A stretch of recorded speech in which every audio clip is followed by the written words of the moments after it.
Bonjour Jean-Paul Le Chien, nous sommes heureuses de vous accueillir à l'IUT de Sarcelles. Alors, pouvez-vous nous parler de votre association ?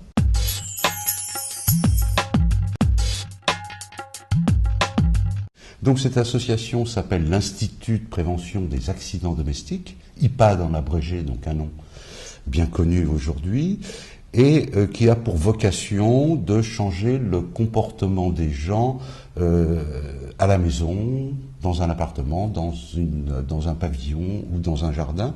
Aujourd'hui, les accidents domestiques tuent à peu près 20 000 personnes par an. Les accidents de la route en tuent 3 500, 4 000. Et pratiquement tous les jours, on va dire un coup sur toutes les semaines, on a un petit coup sur la sécurité routière et rien sur la prévention des accidents domestiques. Donc on joue sur le comportement. Pourquoi ? Parce qu'on essaie de comprendre, lorsqu'une personne part en vacances, elle vérifie à 2 fois, à 3 fois, à 4 fois si elle a bien sa crème à bronzer et ses lunettes de soleil. Et 8 jours auparavant, à 2 heures de l'après-midi, elle tondait sa pelouse. Pas de lunettes de soleil, pas de crème solaire. Pourquoi ? Donc voilà un petit peu sur quelle base nous sommes partis. Et on n'aime pas tellement faire des grands discours, bien qu'on me donne la parole, j'arrête à 2 heures du matin. Mais ce qu'on aime bien, c'est mettre les gens à la place de l'autre. Donc nous avons créé comme ça un certain nombre d'ateliers.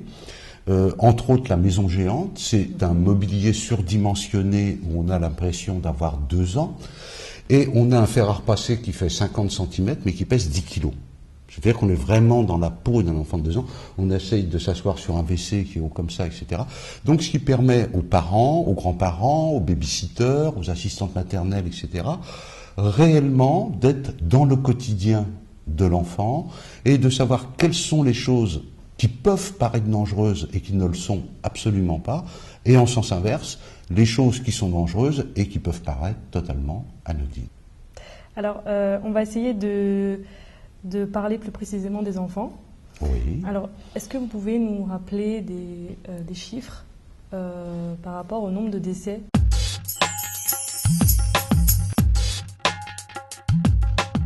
Niveau chiffres, on a donc, comme je parlais tout à l'heure, 10 000 morts pour les personnes âgées. On a 500 morts chez les moins de 5 ans, à quelques chiffres près, c'est un peu fluctuant chaque année. En règle générale, on va dire à 90% de la faute des parents, qui ne savent pas ou qui ne pensent pas quel est le comportement de l'enfant. Aujourd'hui, on nous parle d'enfants hyperactifs.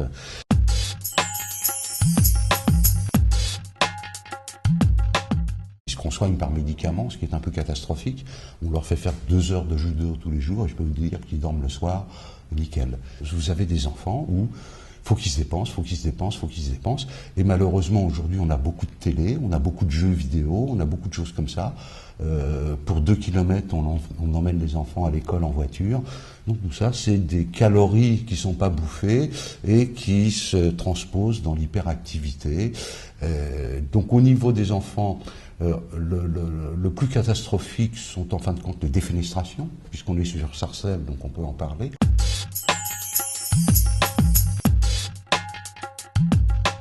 Et les défenestrations sont dues surtout à une ignorance totale de ce qu'est l'altitude.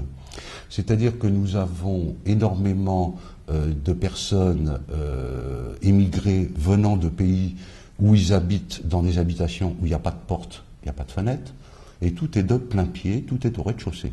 Ils se retrouvent au 6e étage d'un immeuble, en découvrant ce que c'est qu'un ascenseur, etc. Donc là, il y a une méconnaissance totale de ce qu'est l'altitude, en quelque sorte, et ben là, bon. En plus, c'est renforcé par un certain nombre d'architectes qui nous font des balcons, non pas avec des barreaux verticaux, mais des barreaux horizontaux, autant mettre une échelle ou carrément un portillon pour sauter dans le vide. Donc ça, c'est le plus catastrophique parce que en nombre d'accidents, le taux de mortalité est bien entendu énorme. Quand on tombe du 6e, c'est quand même relativement grave.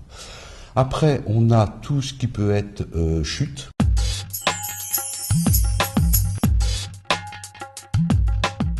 En sachant que la chute principale est la chute des bras de l'adulte. Souvent on parle de table allongée, on parle de tout un tas de choses comme ça. En fin de compte, c'est des bras de l'adulte pour une raison toute bête. Quand on tient un enfant dans les bras, On va mettre une tension nerveuse et une tension musculaire pour supporter l'enfant.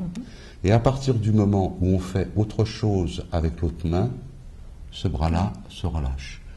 Et c'est systématique. Vous prenez le téléphone, vous ouvrez une porte, vous faites quoi que ce soit, l'autre bras se relâche.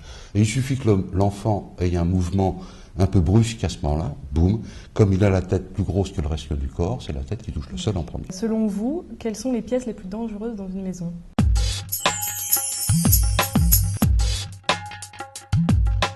Donc la pièce incontestablement la plus dangereuse est la cuisine. Parce que c'est pas conçu, ça fait des dizaines, voire des centaines d'années qu'on fabrique des fours où la porte du four s'ouvre en bas, alors qu'un four en hauteur, c'est quand même plus sympa. Et ça évite de s'abîmer le dos, donc ça fait quand même 2 bonus pour 2 malus. On a, en fin de compte, des gens qui n'ont pas notion de ce qu'est le gaz. Et on a des idées reçues aussi sur la capacité intellectuelle de l'enfant. En règle générale, quand on ouvre des placards de cuisine, on voit en dessous de l'eau de Javel, du desktop, des trucs comme ça, etc. Et l'enfant n'est pas spécialement attiré par l'eau de Javel ou par le desktop. En réalité, il est attiré par le fait qu'il y a un robinet qui coule au-dessus du placard, qu'il y a de l'eau qui coule, et il a beau regarder sur le carrelage de la cuisine, il n'y a pas d'eau qui coule. Donc, où va cette eau? Il va regarder dans le placard ce qui se passe. Et comme on a des fabricants qui nous mettent du vert fluo, de l'orange fluo sur tout le produit, etc., plus éventuellement un petit peu de parfum de menthe, un parfum de mandarine ou autre, bah bien entendu, la cata arrive assez facilement dans ces cas-là. C'est vrai. Alors, selon vous, encore une fois, comment faut-il réduire ces risques d'accident?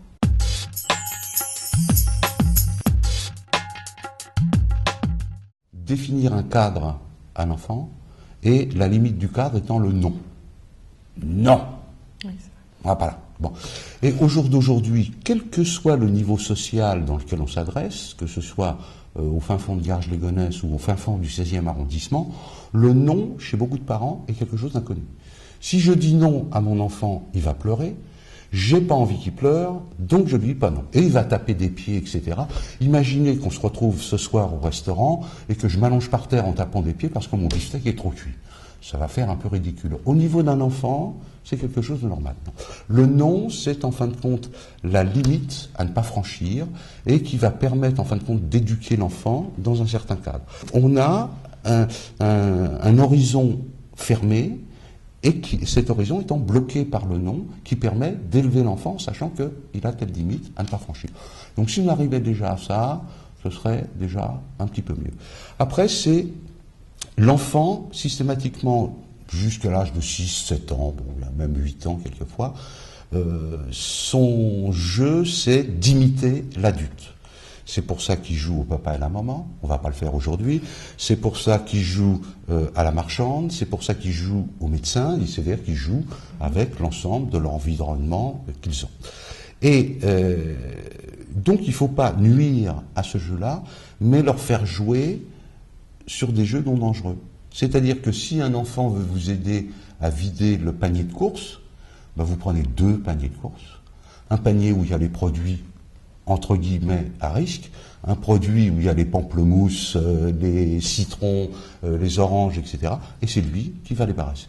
Au bout de 2 minutes, ras-le-bol, mais il a joué à débarrasser les courses. Alors que si, donc vous voyez, c'est tout un tas de petites choses comme ça, où tu veux faire ça? Ok. Tu veux faire de la pâtisserie? Ok. Mais on va faire un gâteau qui ne cuit pas.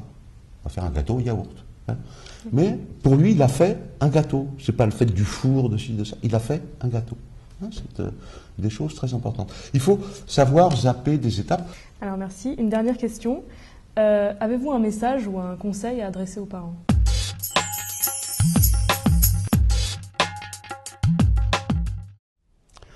Oh ben, j'ai plein de messages. Alors j'aurais déjà un premier message à adresser sur le fait que quand on a 3 enfants et qu'on fait une analyse ADN des 3 enfants et c'est bien le même père et la même mère, c'est 3 enfants différents. Ce sont 3 enfants différents. C'est-à-dire qu'on va avoir un enfant qui bosse à l'école comme c'est pas possible, et à un moment, à 21h, on va lui dire « ferme tes bouquins et allume la télé ». Il y en a.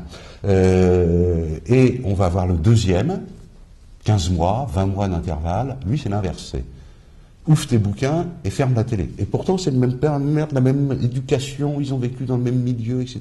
Troisième, ça va encore être quelque chose de différent. Donc, la prévention n'est jamais, en fin de compte, un message global. Faut faire ci, faut faire ça. C'est quelque chose de tout à fait personnalisé. Donc, je crois que le mieux, c'est en fin de compte de faire une éducation comme ça, en disant, bon, les enfants, qu'est-ce que c'est que ça? C'est une tondeuse. Qui est-ce qui connaît la tondeuse? Moi, oui, comment? Et qui explique à ceux qui n'ont pas de tondeuse que c'est qu'une tondeuse. Et ça vaut tous les discours, en sachant qu'un changement de comportement sur de la prévention, c'est une génération.